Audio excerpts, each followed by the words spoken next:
I think there are two important parts which are crucial in understanding religion. One is that all religions have as their beginnings differing from other religions which are there before them. Okay, so it's not that some religion just comes and says that, follow me. Now I think a religion first has to make a case for being different from what existed already. So that difference, in fact, is a critical, it provides a resource for a further criticism. Okay, so there is a need to, at the outset, admit that all religions begins with criticism. So there is at the boundary of a religiosity, there is this criticism. It begins with a criticism, a difference from what exists at that time.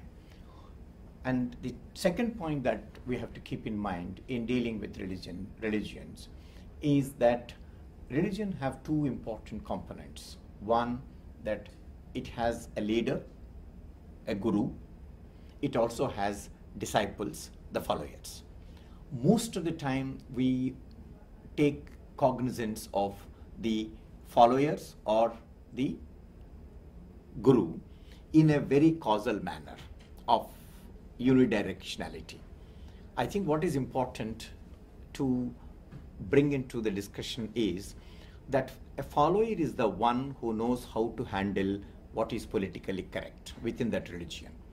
But a guru is the one who not only knows how to handle what is politically correct, but also how to handle what is not politically correct. So I think whenever we think about a religion becoming fundamentalist, what we have actually in mind is associating religion with the followers and not bring the other dimension. So there is a need to, revoke that dimension and see what is the difference or what is the variance between the guru or the leader and the follower. Then you get a different dimension, and then you will not see that religion is just fundamentalist. It also can be a critical exercise, in a very important manner. If you look at, in the West, you have this clear demarcation between religion and politics, which provided the basis for secularism. But in the case of India, we have, in an interesting way, defied that canon. Okay, but that defiance can become a virtue. It also can become a de facto virtue. As it stands, I think it is a de facto virtue.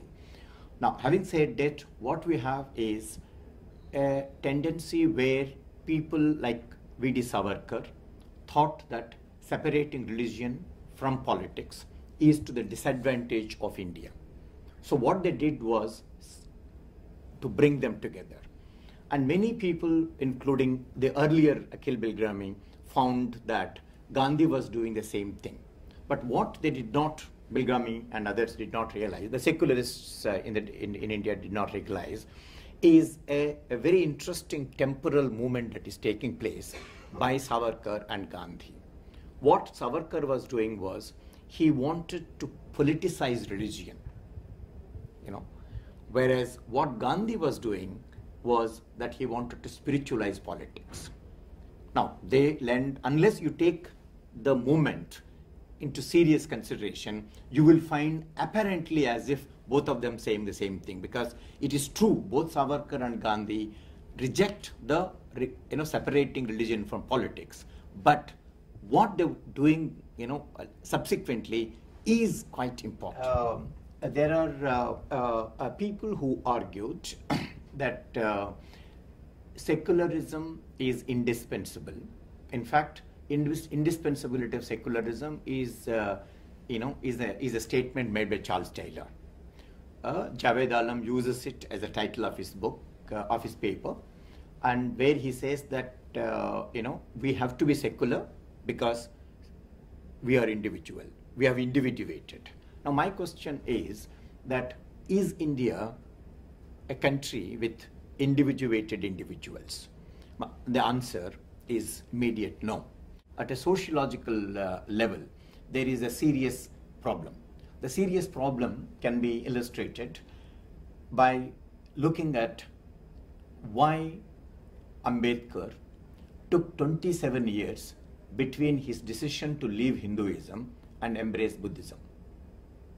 Now, I think this is unlike Descartes, whose decision to leave tradition and embrace modernity is simultaneous. But Ambedkar takes 27 years. Now, one of the reasons why I find why Ambedkar took such a long time was he was governed by ethics of care of the community that he is bothered about. Imagine what would happen to Dalits if they have to leave Hinduism and embrace modernity. Because modernity cannot be embraced just like that. Modernity means, as J.S. Mill right in On Liberty says, that literacy is the precondition for democracy.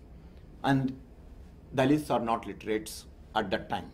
So if they are not literates and they are not equipped to live a modern life, it becomes very difficult for them to, to become modern. So I think what he was doing was, he was trying to put, as an intermediate phase, Buddhism as an alternative. Okay, so that, they get slowly individuated, might become, moderns later, but that is an open question. So now this is the what I'm saying, that individuation is not a, it is a present continuation. It is not a past tense. Now, many of them have taken individuation in India as a past tense and then made their work to be remote from the people whom they are talking to. It is in this context I'm saying that there is a need to relook at this proposition more carefully than this.